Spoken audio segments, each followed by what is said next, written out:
Let's go through it now and make sense of the picture. Then we would some kind of fit the lips to what they were saying in English. It didn't always work. I mean, if you've seen some of these films, you know what I mean. How many are you? We are 41. From this moment on, 42. When they needed to, they changed the plot, which you can do, of course. If you're dubbing dialogue into people's mouths, you can change the plot however you want. In fact, The Sign of the Gladiator didn't even have a gladiator in the film.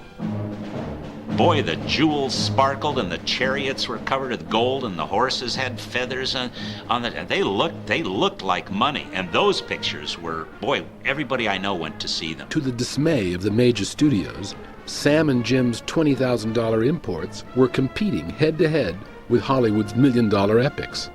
Once again, Arkoff and Nicholson were laughing all the way to the bank, and theater owners couldn't have been happier. Goliath and the Barbarians opened to the biggest grosses of any picture in the history of our company pre-Christmas playing time. Christmas Day with Goliath scored biggest single day's gross in 5 years. Congratulations to American International for real showmanship in presenting this real blockbuster. Those were great times, really, because you were taking something that had virtually no value in the United States and make it valuable. For the next few years, over half of AIP's releases were imports from Italy, England, and Japan. Perhaps the most bizarre of them all was pieced together by a young comedian from New York City. It was called What's Up, Tiger Lily? Woody, what exactly did you do with that film? Well, let me see if I can explain this to you accurately. We took a Japanese film, made in Japan by Japanese actors and actresses. We bought it. And it's a great film, beautiful color, and there's raping and looting and killing in it. And I took out all the soundtrack. I knocked out all their voices. And I wrote a comedy. And the result is a movie where people are running around, killing one another and, you know, doing all those James Bondian things. But what's coming out of their mouth is something wholly other. Oh, this is really your mother? Yes, it is. Isn't she sweet? Mother and I have always been very close.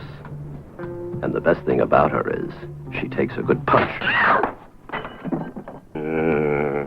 That's the way to treat a mother. Woody Allen was one of dozens of talented filmmakers who got their start at AIP.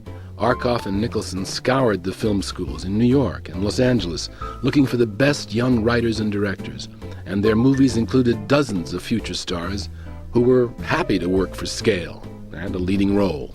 You had Martin Scorsese, Peter Bogdanovich, Francis Ford Coppola, Monty Hellman, Richard Donner, Brian De Palma.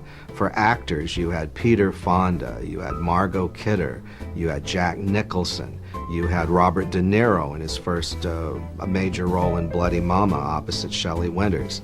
Jack Nicholson got his big break at AIP in a series of movies Roger Corman was making, based on the works of Edgar Allan Poe. I'm a weary, disillusioned soldier, and you're the only pleasant sight that I've seen in 7 months. At that particular time, his friends were saying, gosh, I hope Jack can really get a script off the ground because he's not much of an actor. And it's just that I don't think Jack Nicholson should be in period films, especially in the Terror. He's playing a French cavalry officer, and he doesn't seem terribly French. In the name of the government of France, I order you to open this door. We were little forceps babies, you know, or whatever you want to call it. You know, we were not conventional leading men. And this guy was giving us a chance, Roger Corman and Sam Arkoff, to be the leads in movies. While AIP's young filmmakers continued to entertain teenage audiences, the Hollywood mainstream was watching with bemused contempt. And Sam and Jim's next move would infuriate one of Hollywood's most powerful moguls, cementing their reputation as the annoying little film company that wouldn't go away. I happen to believe in entertainment. I am not against great works of art. But if these arty-farties want to go around calling their dull things works of art, I have nothing against it.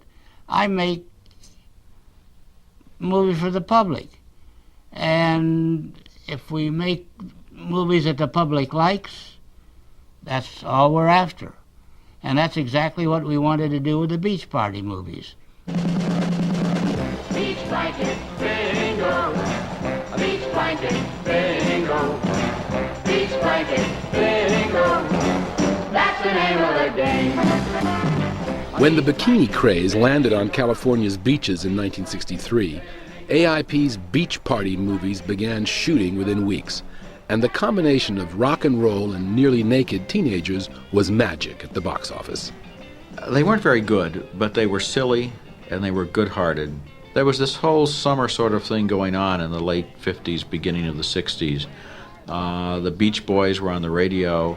Southern California was the most romantic place in the country. Right blanket. Wrong man. Despite the wholesome image of stars Annette Funicello and Frankie Avalon, the beach movies horrified parents with ad campaigns promising 10,000 bodies hitting 5,000 blankets, and 200 newspapers insisted on airbrushing belly buttons out of revealing print ads. But teenagers couldn't get enough. Powered by Dick Dale's surf guitar music, Beach Party outsold HUD, The Nutty Professor, and The Byrds in its first week in 1963. Cars were lined up by the hundreds trying to get into the drive-in theaters. They were standing on top of the buildings of the drive-in theaters. I was playing on top of the buildings of the drive-in theaters, doing shows for the Beach Party days. And it was American International, those brains, those guys that put it all together. Frankie, even a seagull's got to come down to earth sometime. They had Annette Funicello. I think that she accounted for a lot of the appeal of those films because people enjoyed seeing her on the beach wearing a bathing suit. That was part of the enjoyment. Now, Annette Funicello had been at Disney's for years. By now, she was about 19. She had been a member of the Mickey Mouse Club. That was a group that used to be on television, and they would sing Mickey Mouse, and so on. And finally, we heard that Annette Funicello was available. And I got to tell you, Walt Disney was pissed off. When it was announced that Annette Funicello was going to be the female star of Beach Party, Walt Disney nearly had a stroke. He called me up and he said, "What are you doing to my little girl?" I said, "Well, we're not doing anything to her. We're just letting her be her age." I said, "She's 19 now. She shouldn't be a little girl. She shouldn't be the little girl that lost her puppy." And Walt was given assurance by Sam and Jim that Miss Funicello's navel would not be on exhibit. I said, "Walt, you're just plain old-fashioned." He never did use her again, though. He never used her again. The beach movies would earn millions of dollars for AIP, but although the